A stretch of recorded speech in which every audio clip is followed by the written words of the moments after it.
All right, welcome back to the Bako Motorsports Power Hour. We have Steve Hughes now with us from KCRP and Kern County Raceway Park, and we're talking about all the things that you've got going on. And one of the things that I was pretty happy with this weekend was we had Mr. Griffith's big story on the mini dwarfs. So cool. Great job, Mike. Oh, thank you. That's several visits to the track, talking to mini dwarf racers, and compiled the video. I really liked the video most of all. The riding was fine, but I liked putting the video together. I thought it came out to be a pretty good video. If you haven't seen it, go to bakersfield.com sports, look for the video.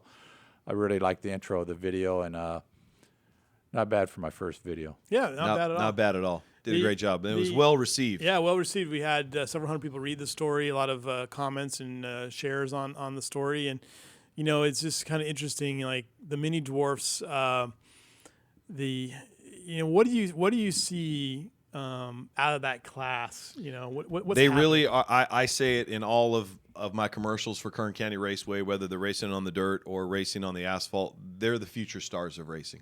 We have to have some feeder. Yeah.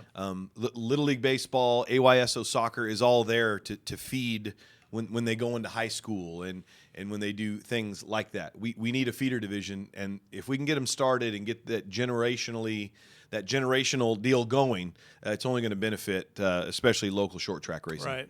And the fact is that they're going to have a lot of laps of competition by the time they get up to big cars. I mean, if you want to go for mini dwarfs, some go into the Bandoleros, like the McClennies, dominating. Legends are a bit of a more monster to chew off if you're 13, 14 years old. They're pretty tough, as in Mod Lights, which is a stepping stone. But I talked to a lot of parents about going into the Mod Lights, and they're like, they're pretty fast. They're awfully fast cars. So you're going from a 10 horsepower, 9 horsepower, 8 horsepower mini dwarf to something that's putting out 115 horsepower or something and getting it. Yeah. Those R1 Yamaha engines or the 1000 cc, fuel injected. I mean, those things are serious power plants. Yeah, and lightweight, and they get it. So, but they go up, or you can go into the American stock, and obviously it is working because there's many drivers out there racing now in a variety of divisions that actually first raced in mini dwarfs. Absolutely. The interesting thing too, I think, and one of the best parts of the story is the fact that the girls. We talk about Kiersey Young a lot, but there's a lot of other girls who are just as competitive as Kiersey is. That is one of the bigger, I think, stepping stones that we've seen in this last. We've been in the show for 3 years now, and every week we're talking about one of these girls that are winning races or dominating a division or winning a championship. And what do you think that says about the future of the sport? Well, first, I just want to say thanks to Scott Schweitzer for seeing this division down in Ventura, and you did such a great job, Mike, of explaining how it kind of came to Bakersfield in the article. And thank goodness, he had the guts, to say, hey, I'd like to start this division. Of course, Brody Schweitzer, his middle child, was right there at that age, so it kind of worked out. And but what do I see from this division? Or are you talking about? Let's go back. I'm sorry. Yeah. So I said thanks to Scott. Yeah, with the girls, Well, I think it's awesome. In a normally male-dominated sport, we see week in and week out that the mini dwarf, both junior and senior, have a lot of young ladies in it. Now, the senior mini dwarf right now is definitely dominated by I would say by the young ladies. At least half are the girls, and they're beating the boys consistently. Right. But the juniors, it switched back. There's not a whole lot of younger females racing in the juniors right now. What's going to be interesting to see when a lot of these girls start aging out. Kiersey's 10, Chloe Jones is 11, and they're so good. Do they start at 12? Are you looking to move up at 12 into something else and maybe get out of mini dwarfs before you have to? And let's see where they're going to lead. I'm interested 5-6 years down the road to see how many women transition into the bigger cars. Yeah. As am I. But when we got a 12 or 13 car field at the dirt track at Kern County Raceway, 10 of them are young ladies. Yeah, right. So that's what that's the kind of the interesting story that we've seen is that and I think it's great. And even at the like at the Famosa, the junior divisions, the junior dragsters. I mean, Blake talked about this too. There's a lot of young women or girls that are are performing at a high level there as well. Well, it's obvious that that young ladies or females, girls, ladies, women, whatever, obviously they're smarter than boys and obviously better drivers, right? Right. I mean, that's what we Obviously. can conclude Yeah. from the article and the video, right? Yeah, because More articulate. we all know that boys can't drive. This is Mike's typical. How do you like? Why do you like racing? It's fun, right? That was the Yeah, common. I thing? say answer. It's fun. I get to go fast. Chloe Jones said it's fun, and she just smiled, sitting in the car. She was getting ready to race, but a lot of the kids aren't real talkative. Of course, a lot of them, we're talking about junior mini dwarf drivers, 6, 7, 8 years old. They're not going to say much. Trenton Yurto doesn't say much, but it's funny out there at the autograph sessions at KCRP. You know, these kids have barely learned to write, and he's signing his name on hero cards at 8 years old. Nice. Yeah.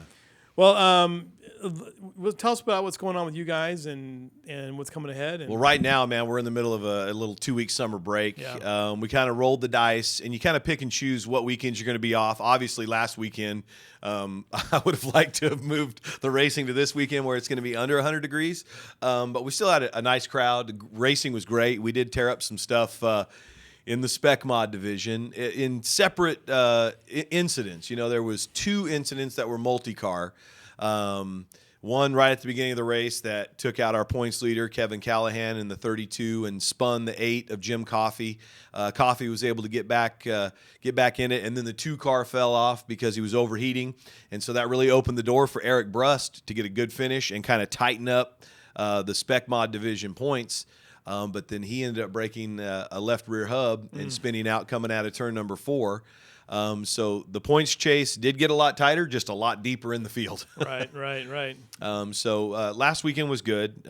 We had Mike Mason win his first race ever out at Kern County Raceway in the NASCAR Spec Mod. So congratulations to him. We saw Todd Conrad and Robbie Hornsby win in the debut of the Race Car Factory Spec Late Models, formerly known as the SRL S2 Series.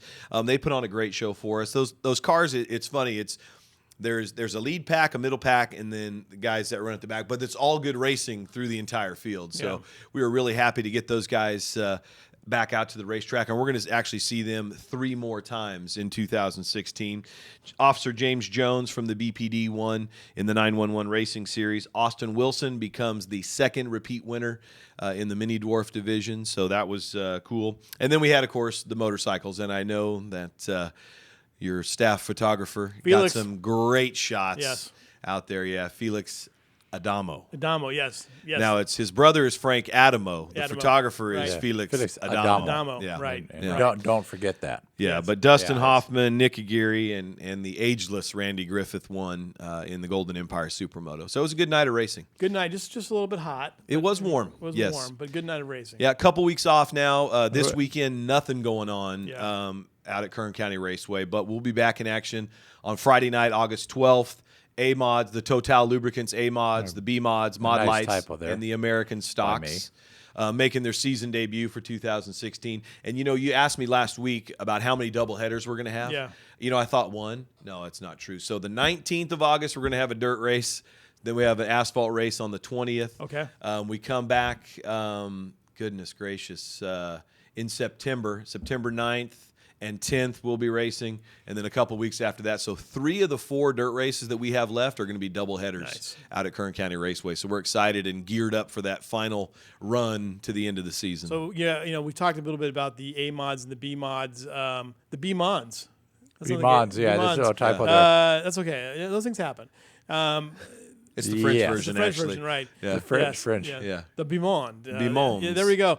But across the board there, it's been so competitive in these classes between you guys and Bakersfield Speedway. I mean, the parity is crazy in these It classes. is. And, we've got a big race coming up on September 9th, that Friday. The majority of the IMCA tracks have to be shut down because of the Super Nationals. Well, if you can't go to the Super Nationals, we've got a great big money race for you out at the dirt track on that night. $1,500 to win. It's Total Lubricants night at the races.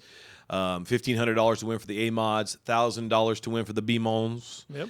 Then we'll also have HPD Midgets and Mod Lights racing that night. So big night of racing there. If, guys that aren't making the trip to Iowa and they can't really race an IMCA sanctioned race that weekend, Friday night, pretty big money race for those racers. I can't remember if I asked this before, but I'm just kind of curious since, you have the deep, racing experience at the dirt tracks. I've got a lot of announcing experience. I have zero racing experience. I know, but which one do you kind of enjoy the most? Which class kind of holds your attention the most? Well, or gets you most excited? I'm a big modified guy. Okay. I love the A-Mods, Right. but I also like the hobby stocks, and we'll be seeing them the next couple of races at Kern County at the dirt track Is as it well. because of, and just like from the fan perspective, and I kind of see where you're going here. Is it just?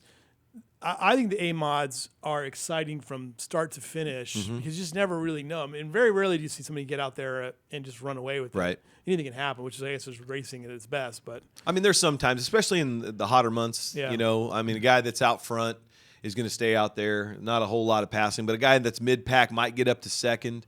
But those dry slick tracks, that's exciting to me. I like to watch the dry slick tracks because it really does put it puts everything into the driver's hands. You really got to have that throttle control. With the crate motors, that helps those guys out a little bit on those dry slick tracks. But yeah, A-Mods, hobby stocks for me are the two dirt divisions that I absolutely love to watch. But I'm really, really starting to get an affection for the Mod Lights. They put on a great show. that's true. Yeah. Very true. And I don't think I'd have to look, but off the top of my head, I don't think there's been a repeat winner at KCRP Dirt Track in A-Mods, has there? Or B-Mods. B-Mons? B-Mons. Well, The here's B-Mons, the thing. maybe. It's kind of a rotating deal. A lot of guys aren't making all the races. Right, But if so I had it's to a different- guess, would have to be Brad Pounds. Yeah, maybe. Maybe Brad. Yeah. Earlier in the season, he won a couple right off the bat. Right. That's right. Yeah. Well, he won. He kind of finished out the winter series, winning the final two. Right, and then I think he got one win in the 2016 regular season, and then he just won our last A-Mod feature. So, But we'll sort it all out. Yeah. Later on with the Fast Trip All Area team, and we'll talk more about that as well. Steve Hughes, thanks for coming in. thanks, man. Appreciate it, Lewis. Thanks, Good Mike. seeing you. Good seeing you as well. Good seeing Coming you, up next, Steve. Blake Bowser. He broke some news last week. We're going to talk a little bit more about that. So we'll be right back after these messages.